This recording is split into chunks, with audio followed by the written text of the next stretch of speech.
अलैका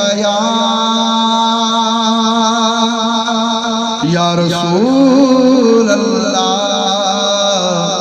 वसल्लम अलैका या हबीब अल्लाह। करम जो आले नबी का करीब होता है, लाख बिगड़ा हुआ काम ठीक होता है, कि लाख बिगड़ा हुआ काम ठीक होता है। और दुरूद आले नबी की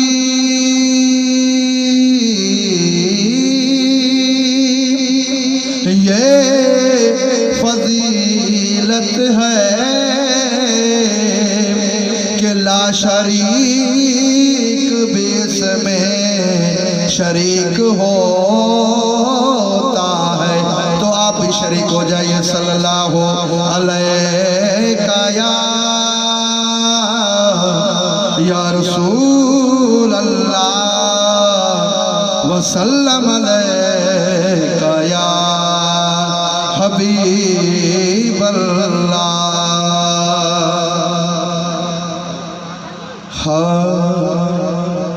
प्यार कयो वा प्यार कयो वा चैन यारन सा असा प्यार कयो वा। चो प्यार कयो वा प्यार कयो वा चैन यारन सा असा प्यार कयो वा। हर सहाबी सा असा प्यार कयो वा। अवल सोहणो सिद्दीक़ आहे हो मिसल जैंजी को बना है हो। अवल सोहणो अवल सोहणो सिद्दीक़ आहे हो मिसल जैंजी को बना है। असा अखड़न जो ठार कयो चैन यारन सा असा प्यार कयो वा। चो प्यार कयो वा प्यार कयो वा चैन यारन सा असा प्यार कयो वा। हर सहाबी सा असा प्यार कयो वा। तो सुभान अल्लाह। हो अदल में सुनो फारूक आला हो शान जहे जो आहे सब कबाला।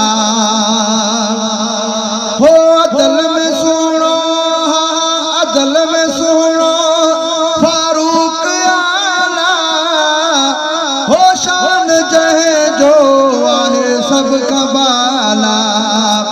दुश्मनन से जहे वार कयो चैन यारन सा असा प्यार कयो।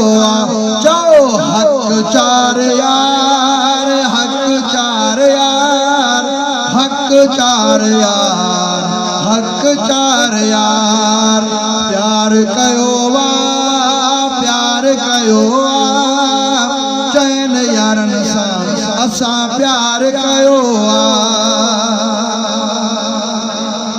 उस्मान साईं आसखावारो हो मीर मदनिया के ॾाढो प्यारो।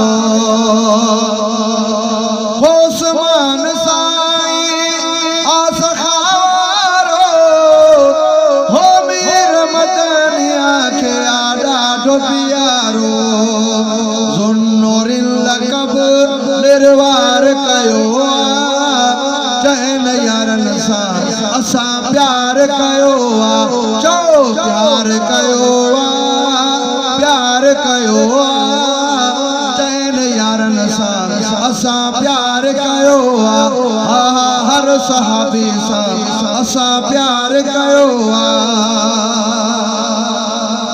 इन शहर ते तमाम दोस्तन जो हथ मथे हुजण खपे शायर चए थो हो कुल वलियन जो मौला वलिया हो शिकन ले बस आई गलिया नारे हैदरी हो कुल वलियन जो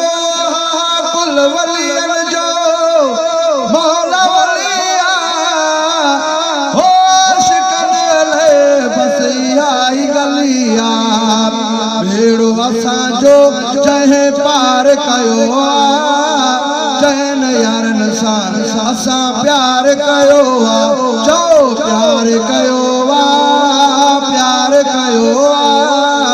चैन यारन सां असां प्यार कयो हर सहाबी सां असां प्यार कयो